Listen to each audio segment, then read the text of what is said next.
Ganesh is characterized by the elephant head. And to understand this head, we have to look at the story of his birth. You see, Ganesh is said to be the child of Shiva and Shakti. And Shiva is the ascetic manifestation of God, which means he has withdrawn from the world. And the purpose of the goddess marrying Shiva is basically to make him part of this world, to draw him out so that he engages and interacts with all the worldly problems and provides his grace to help people cope with the problems of worldly life. She marries him with great difficulty, but he refuses to produce children. In anger, the goddess takes the rubbings of her skin and makes a doll out of it. This doll is called Vinayaka. Nayaka, according to the Vaman Puran. Vina means without, and Nayaka means the man. And she puts him at the door and says, "You shall not let anyone in." Shiva tries to gain access to the goddess, his wife, and is horrified to find this Vinayaka standing in between him and her. The ascetic first starts experiencing emotions that are anything but ascetic. He feels jealousy, rage, anger at being stopped from looking at his own consort, for he has fallen in love with the goddess. In rage, he raises his trident and cuts the head of Ganesha. The goddess is angry. She demands that the child be brought back to life. And Shiva orders his followers, the Ganas, to fetch him the head of the first living creature that they see in the northern direction. It is significant that he asks for the northern direction, because in Vastu Shastra, the northern direction is the direction of life and love. It is associated with Kuber. It is the opposite of the south. South is associated with death, with Yama. The first creature that they see in this northern direction is an elephant. Not any elephant, but Airavata, the mount of the king of the gods, Indra. Now that is a white elephant. And it is associated with Indra, who brings rain, hence water, hence fertility. And in India, where rain is so important, Indra, the rain god's mount, is associated with prosperity once again. And it is this head that the Ganas bring, the elephant's head, and place it on top of the body of Vinayaka, completing him. So if you look at Ganesha, the lower part of his body is created by the goddess, and the upper part is created by God, Shakti and Shiva. The lower part of his body is human, the upper part is animal. So in many ways he is a liminal deity. A liminal deity is a god of threshold, in between the animal kingdom and the human kingdom, in between the god and the goddess, in between the hermit's life and the householder's life. Shiva represents the spiritual pursuit through withdrawal and ascetic practices. Shakti represents the worldly pursuits through family, children, and day-to-day grind of living. So Ganesha stands in between. And in that way, he becomes the most important god for someone who is a member of society, seeking both spiritual growth and material benefits.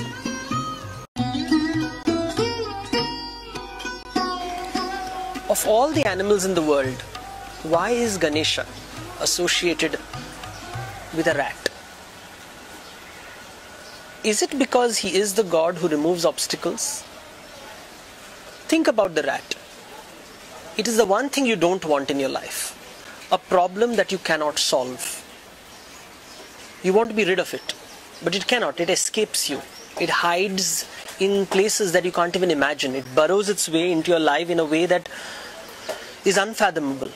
And that's exactly what a rat is. It symbolizes the problems of life. Ganesha tames the rat, domesticates it, holds it, prevents it from making a mess of your life. Another quality about the rat is that it is extremely fertile. It breeds so rapidly that it's almost representative of bounty, but from a very negative angle.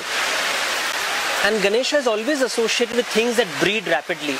In the animal kingdom it is the rat, in the plant kingdom it is grass. And therefore grass is also offered to Ganesha during rituals. So the rat at one level is a symbol of problems, at another level it is the symbol of bountiful fertility. And he belongs at the feet of Ganesha.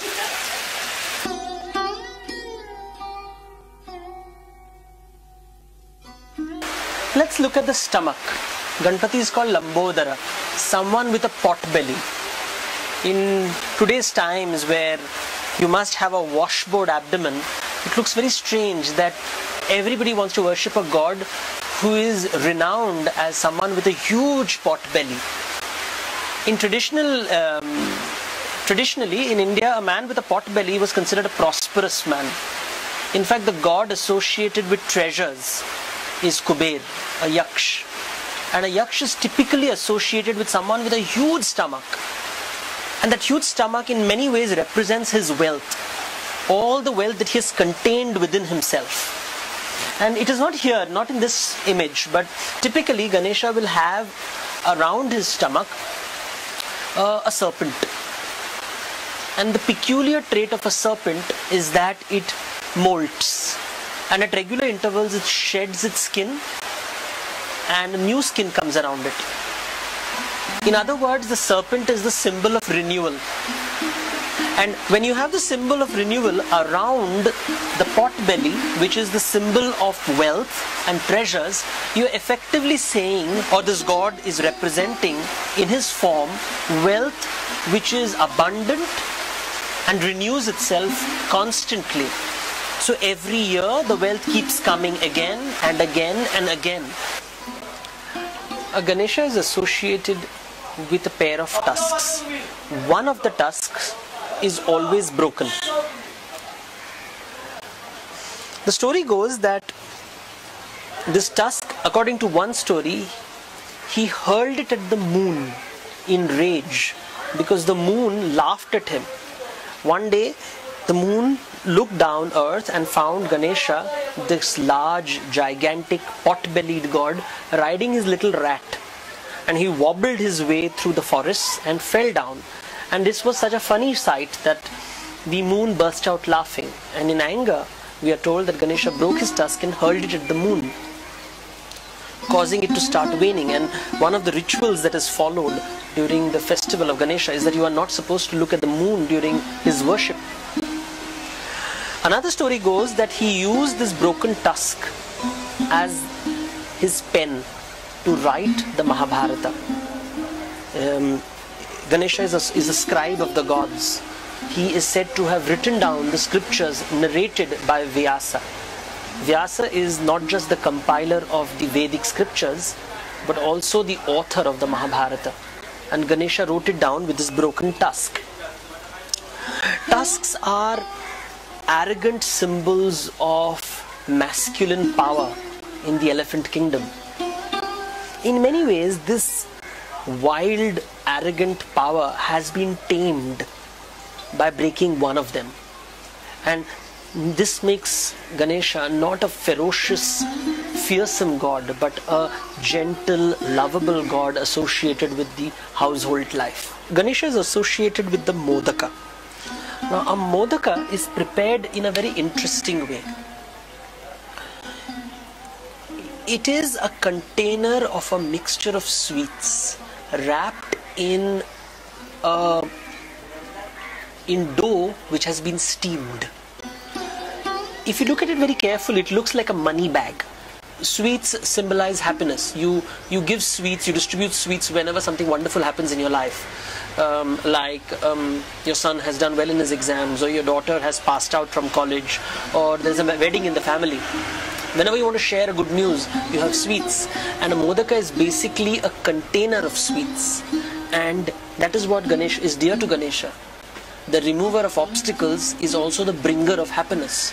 And it is represented in the modaka. If you look at the modaka carefully, it in many ways it looks like a money bag. If you had a bag containing money, it would take approximately the same shape. And if you look at the early images of Kubera, who is the lord of the Yakshas, who are associated with treasures, he holds in his hand as a money bag.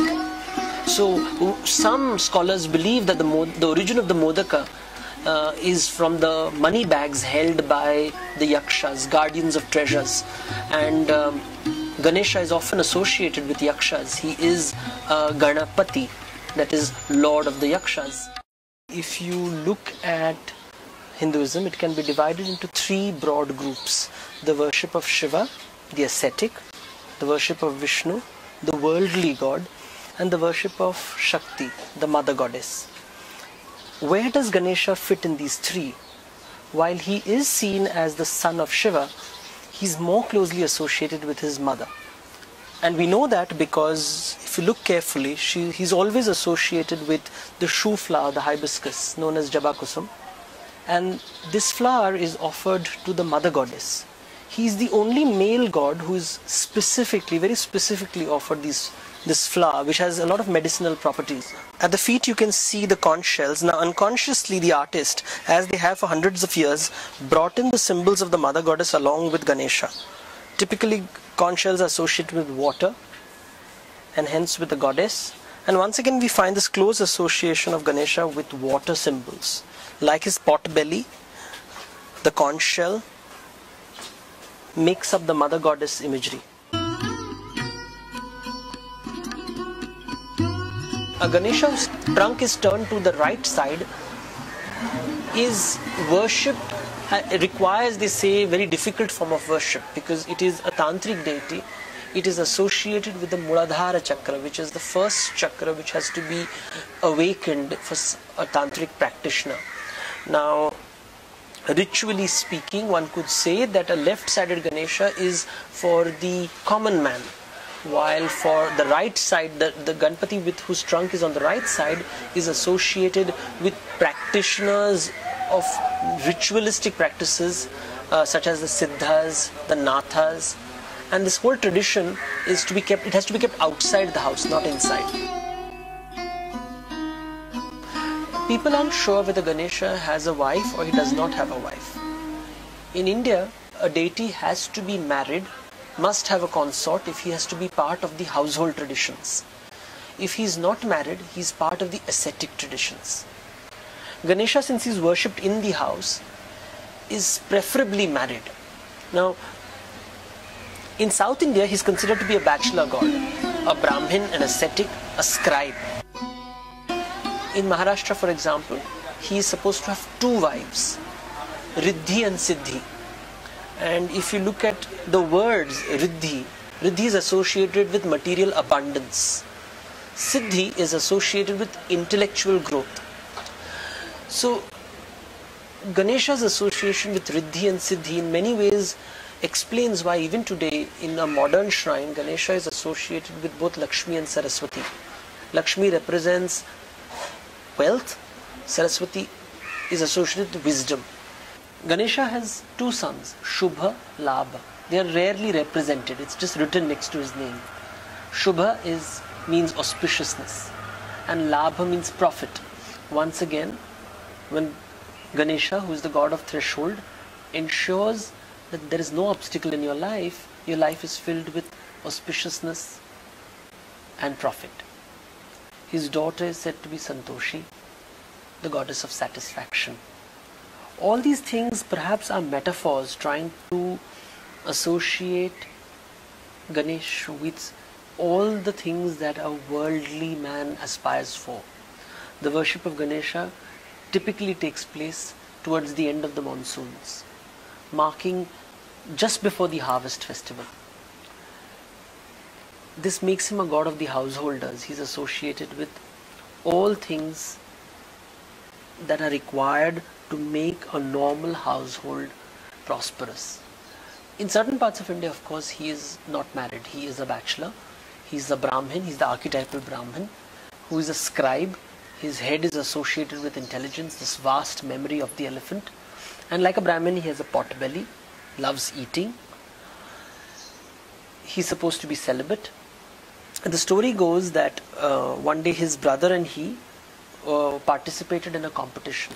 His brother is supposed to be Kartikeya, and the two brothers couldn't be more different from each other. He is slim and muscular, and he is plump and short.